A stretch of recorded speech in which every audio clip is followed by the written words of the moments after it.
नमस्कार. मी जयकुमार शिंदे, भारतीय जनता पक्षाचा जिल्हा सरचिटणीस म्हणून मी सातारा जिल्ह्यामध्ये काम करतो. माजी खासदार रणजितसिंह नाईक निंबाळकर यांच्या नेतृत्वाखाली आणि या तालुक्याचे दमदार आमदार सचिन पाटील यांच्या मार्गदर्शनाखाली आणि नगराध्यक्ष शमशेरदादांच्या मार्गदर्शनाखाली आम्ही भारतीय जनता पक्ष आणि महायुती म्हणून या तालुक्यामध्ये एकत्रित असं आतापर्यंत आम्ही काम करतोय. आणि आपण जर आता बघितलं असेल की नुकत्याच झालेल्या नगरपालिकेच्या निवडणुकीमध्ये आदरणीय माजी खासदार रणजितसिंह नाईक निंबाळकरांच्या कुशल अशा नेतृत्वाखाली आपण नगरपालिकेची निवडणूक ही अतिशय अटीतटीची निवडणूक असताना पूर्ण ही निवडणूक आपण खास करून विकासाच्या मुद्द्यावर निवडणुकीला सामोरं गेलो आणि या तालुक्यातल्या जनतेला नकारात्मक भूमिका आवडल्या नाहीत. या शहरातल्या जनतेला नकारात्मक भूमिका आवडल्या नाहीत आणि खास करून या शहराच्या विकासामध्ये जे काही काम अपूर्ण राहिलेलं होतं ते खासदार साहेबांच्या मार्गदर्शनाखाली, आमदार साहेबांच्या मार्गदर्शनाखाली चालू आहे. ते जनतेला आवडलं आणि म्हणूनच खऱ्या अर्थानं भारतीय जनता पक्षाच्या महायुतीचा विजय या निवडणुकीमध्ये मोठ्या फरकानं तुम्ही बघितलं असेल की अतिशय लढत ही खूप मोठी होती. सत्ता ही गेल्या 30 वर्षामध्ये एका नेत्याच्या हातामध्ये होती. अतिशय मोठं असं नेतृत्व ते आहे आणि त्या नेतृत्वाच्या विरोधामध्ये ही निवडणूक झाली आणि आदरणीय रणजितदादांनी या निवडणुकीमध्ये जेवढं काही त्यांचं कौशल्य होतं ते सगळं कौशल्य तुम्ही बघितलं असेल की ताकदीनं त्या निवडणुकीमध्ये लावलं. ज्या रणनीती त्यांनी आखल्या त्या सगळ्या यशस्वी झाल्या आणि ही निवडणूक आपण या शहराच्या विकासासाठी आपण निवडणूक जिंकली. शिंदे साहेब, दैनिक जनवार्ता आणि लहरी टाइम्स मध्ये आपलं स्वागत. प्रथमतः आपण जिल्हा सरचिटणीस म्हणून काम पाहत असताना सातारा जिल्ह्यामध्ये जी भाजपची घोडदौड झाली त्याबद्दल आपलं आणि आपल्या पक्षाचं अभिनंदन. धन्यवाद. आता सध्या आम्ही तुमच्याशी बोलतोय की नगरपालिकेची अतिशय कौशल्यपूर्ण निवडणूक माजी खासदार रणजितसिंह नाईक निंबाळकर साहेब असतील किंवा आमदार साहेब असतील किंवा शमशेरदादा असतील किंवा आपलं महायुती असेल, यामध्ये आपण जी निवडणूक लढवली त्यामध्ये विरोधकांकडून असा आपल्यावर आरोप करण्यात आला होता की तुमची दहशत आहे, परंतु ती दहशत जनतेनेच मताद्वारे नाकारून टाकली. याचं खरं श्रेय आपण कुणाला द्याल? या फलटण शहरातल्या जनतेचं खास करून मी अभिनंदन करणार आहे की त्यांनी खासदार साहेबांच्यावर जो नॅरेटिव्ह सेट करण्याचा विरोधकांनी जो प्रयत्न केला होता तो या शहरातल्या जनतेला मान्य झाला नाही. माजी खासदार रणजितसिंह नाईक निंबाळकरांना हा तालुका लहानपणापासून ओळखतो. वयाच्या 18व्या वर्षापासून त्या माणसानं या तालुक्यामध्ये ज्या पद्धतीनं काम केलं, विकासात्मक काम केलं, प्रत्येक गोष्ट या शहरासाठी तालुक्यासाठी पॉझिटिव्ह केली. वयाच्या 18व्या वर्षापासून या तालुक्यामध्ये आपल्या युवकांच्या हाताला काम मिळावं म्हणून दूध संघ स्थापन केला, पतसंस्था स्थापन केली, वाहतूक संस्था स्थापन केली, कारखाना एवढ्या मोठ्या प्रमाणामध्ये काढला. हा माणूस अतिशय पॉझिटिव्ह विचारनं काम करणार आहे. खास करून ते ज्या वेळेला सत्तेत आले, या माढा लोकसभा मतदारसंघाचे खासदार झाल्यानंतर आदरणीय दादांनी ज्या पद्धतीनं देशामध्ये आपण सगळ्यांनी बघितलंय की जे काही नामांकित खासदार होते त्याच्यामध्ये खासदार साहेबांचा नंबर होता तो विकासात्मक कामासाठी. आणि मग एवढी मोठी कामं ज्या वेळेला तो माणूस करत होता, खास करून तुम्ही बघितलं असेल तर निरादेवधरचा पाण्याचा प्रश्न असेल, या तालुक्यामध्ये धोंबलकोडीच्या पाण्यावर राजकारण झालं. ते धोंबलकोडी बारमाई करण्याचा प्रश्न असेल किंवा या शहराच्या लगत असणारे जे चारी बाजूचे रस्ते असतील, म्हणजे तो पंढरपूर पालखी महामार्ग असेल, बारामती रस्ता असेल, आदरकी रस्ता असेल, खास करून आमच्या गिरवीपर्यंत जाणारा रस्ता असेल, आता प्रत्यक्षामध्ये देवडीकडे जाणारा रस्ता असेल, सातारकडे जाणारा रस्ता असेल, ह्या शहराच्या विकासात्मक कामासाठी जी काही एनर्जी त्यांनी 5 वर्षामध्ये खर्च केली ती लोकांना माहित होती. आणि म्हणून कितीही आरोप त्यांच्यावर झाले, कितीही दहशतीचे आरोप झाले, ते लोकांनी ते नाकारले. आणि मी खास माझं असं स्वतःचं वैयक्तिक मत आहे की विरोधकांना त्यांची दहशत जी आहे ती विकासाच्या कामावर होती असं माझं वैयक्तिक मत आहे आणि म्हणून ते टीकात्मक करत होते. आपण आता चारी बाजूच्या रस्त्याच्या विकास कामांची किंवा सध्या सुरू असलेल्या कामांची माहिती दिली. यामध्ये एक महत्वाचा विषय राहतो तो फलटण शिखर शिंगणापूर रोड. ते गेली महाराष्ट्रातील अनेकांचं ते दैवत आहे, परंतु शिखर शिंगणापूरच्या रोडची अवस्था गेले 30-40 वर्ष झाले आहे अशीच आहे.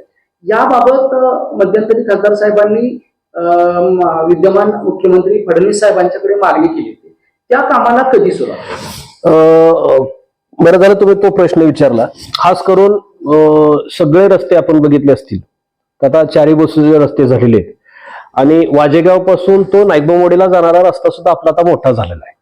म्हणजे त्या भागामध्ये MIDC येणार आहे तर MIDCला अप्रोच रस्ते जवळ असले पाहिजेत, इंडस्ट्रीयल एरियाला रस्ते असले पाहिजेत, ही मूळ भूमिका खासदार साहेबांची होती. आणि हा जो शिंगणापूर ते फलटण, फलटण ते शिंगणापूर आणि फलटण ते मसवडपर्यंत जाणारा आणि खास करून शेनवडीला जाणारा हा रस्ता हॅममध्ये बसलेला आहे आणि त्याची सुरुवात शेरवडीपासून प्रत्यक्षामध्ये सुरू झालेली आहे. शेनवडीपासून तो मसवडला येणार, मसवडवरनं शिंगणापूरला येणार आणि तो फलटणला येणार. त्यासाठी खासदार साहेब असतील, आपल्या राज्याचे ग्रामविकास मंत्री असतील जयकुमार गोरे यांनी तो रस्ता हॅममध्ये धरलेला आहे आणि त्याचंही काम आता वर्क ऑर्डर तुम्हाला थोड्याच दिवसामध्ये दिसेल. फलटण ते शिंगणापूर रस्ता लवकरच चालू झालेला तोही आपल्याला दिसेल. आपण म्हणाला की विकासाच्या दृष्टीने लोकांनी फलटण नगरपालिकेची सत्ता भाजपा आणि राष्ट्रवादीकडे दिली, परंतु यामध्ये एक महत्वाचा प्रश्न उठतो तो की 18 ते 35 वयोगटातील युवकांनी भाजपा आणि राष्ट्रवादीला खूप मोठी ताकद दिली किंवा पाठीमागे उभं राहिले. या युवकांच्या रोजगाराचा मोठा प्रश्न आज फलटणमध्ये भेडसावत आहे. याच अनुषंगाने माजी खासदार रणजितसिंह नाईक निंबाळकर साहेबांनी नाईकबाववाडी MIDCचा प्रस्ताव मुख्यमंत्री महोदयांच्याकडे दिला आहे. त्याला मूर्त स्वरूप कधी येईल असं तुम्हाला वाटतं? खरं तर या 18 ते 35 वयोगटातल्या तरुणांचं मी मनापासून या ठिकाणी अभिनंदन करणार आहे.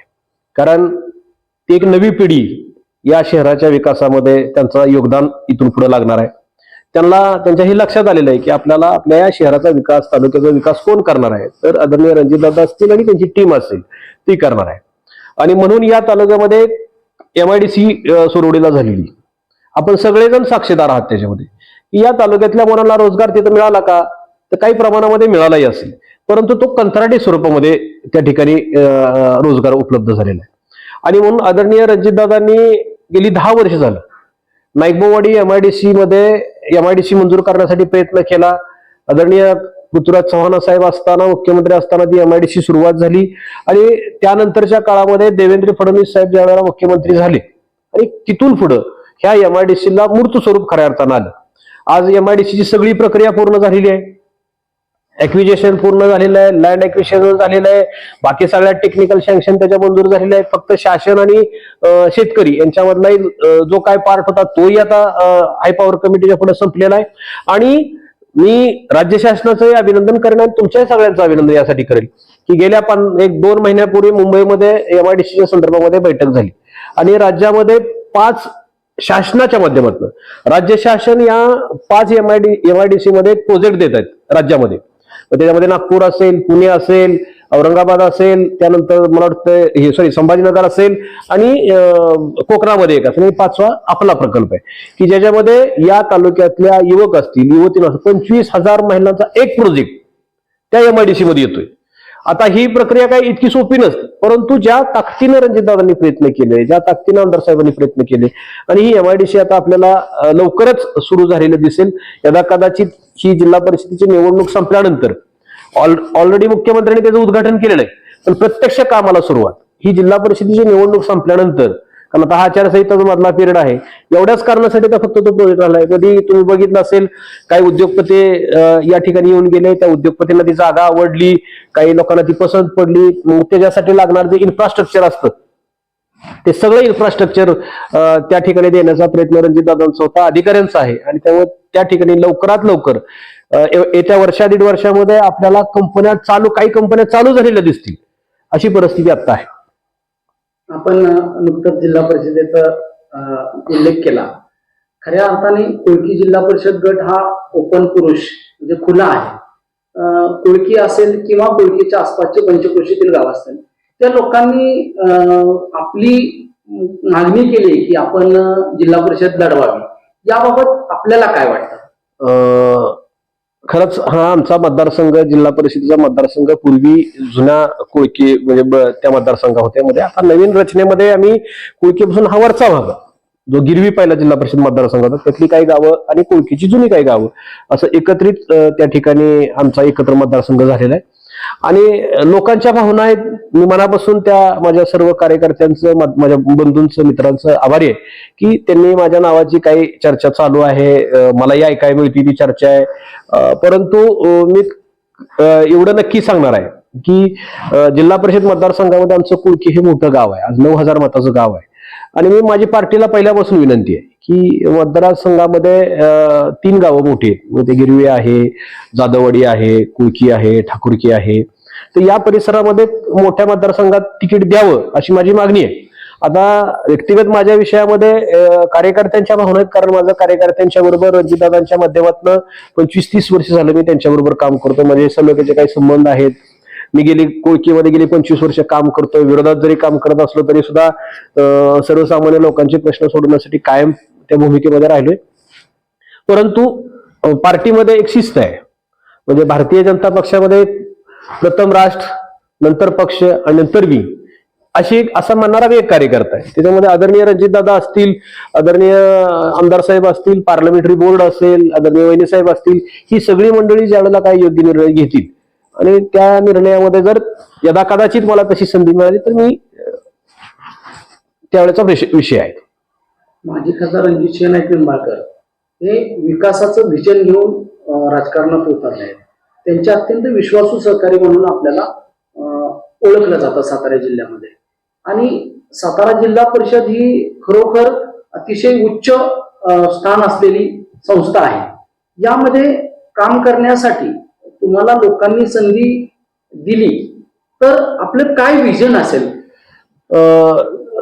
म्हणजे तुम्ही तो प्रश्न विचारला, जर सुदैव मला त्याच्यामध्ये संधी मिळाली तर जे आदरणीय रणजितदादांचं स्वप्न आहे, जे आदरणीय रणजितदादांनी आमदार खासदारकी पडल्यानंतर या तालुक्यामध्ये ज्या पद्धतीने काम चालू केलं, मग ते आमदार साहेबांना निवडून आणलं, आता नगराध्यक्षांना निवडून आणलं आणि त्याच्यामध्ये त्यांच्याकडून विकासाची कामं कशा पद्धतीने करून घ्यायची आणि त्याचं एक विजन आहे. या तालुक्यातल्या जनतेची कामं झाली पाहिजे, हाच एक विषय आहे. जर यदा कदाचित मला तशी संधी मिळाली तर गेली 25 वर्ष झालं मी त्यांच्याबरोबर काम करतोय. मला त्यांचा प्रत्येक बारकाईच्या गोष्टी माहिती आहेत की त्यांचं विजन काय असतं, या तालुक्यामध्ये काय केलं पाहिजे, सर्वसामान्य जनतेला काय आवडतं, सर्वसामान्य युवकांच्या हाताला रोजगार कसा मिळाला पाहिजे, त्या भागातल्या जनतेचे प्रश्न कसे सोडवले पाहिजेत, त्या भागातले मूलभूत प्रश्न कसे समजून घेतले पाहिजेत आणि ते सोडवण्यासाठी जे जे काय करावं लागतं त्या सगळ्या गोष्टी मी जर तरचा विषय जर त्या मिळाल्या तर नक्कीच त्या बाबतीमध्ये मी नक्की काम चांगलं करू शकतो.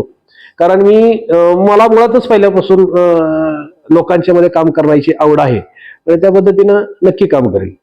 आपण माजी खासदार रणजितसिंह नाईक निंबाळकरांचे अत्यंत विश्वासू सहकारी म्हणून सातारा जिल्ह्यात ओळख आहेच, परंतु त्याबरोबर अभ्यासू नेतृत्व. खरं पाहिलं तर ग्रामीण भागाचा विकास करायचा असेल तर डीपीडीसी मधून निधी आणला पाहिजे आणि डीपीडीसी मधून निधी आणायचा असेल तर तुम्हाला त्या ठिकाणी संधी मिळाली पाहिजे, अशी कोळकी जिल्हा परिषद गटातील तरुणांची इच्छा आहे. मग आपण पक्षाकडे तशी मागणी करणार आहात का? आता याच्यामध्ये आपण नगरपालिकेला बघितलं असेल की पार्लमेंटरी बोर्डाकडे काही लोकांनी इच्छुक उमेदवारांनी मुलाखती दिल्या. तशा मुलाखती घेतल्या जातील. त्याच्यामध्ये मुलाखतीला साधारण कुठल्याही कार्यकर्त्याला अशा अपेक्षित असतं. माझ्यासारखा कार्यकर्ता तर 1995 सालापासून या तालुक्यामध्ये विकासात्मक कामासाठी काम करतो आणि माझी इच्छा मुलाखतीला मी नक्की जाईल.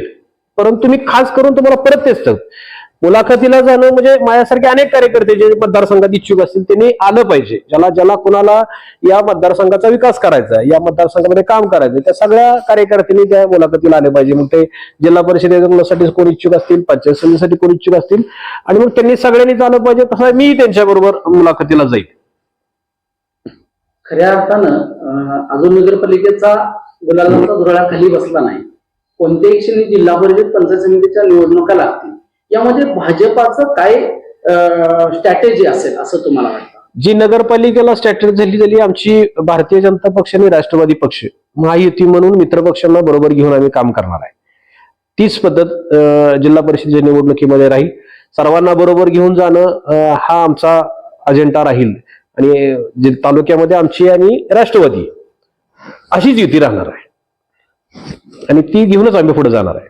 म्हणजे आपण म्हणाला की महायुती आहे, परंतु फक्त ती दोनच पक्ष, राष्ट्रवादी काँग्रेस असेल आणि भाजपा असेल. आणि त्याच्यामध्ये मग जे छोटे आमचे घटक पक्ष आहेत, मग त्याच्यामध्ये आरपीआय असेल, रयत क्रांती असेल किंवा तुमचे शितोळे साहेबांची ती संघटना असेल, अशा ज्या काही छोट्या मोठ्या संघटना आमच्या बरोबर लोकसभेला होत्या, विधानसभेला होत्या, त्यांना आम्ही बरोबर घेणार आहे.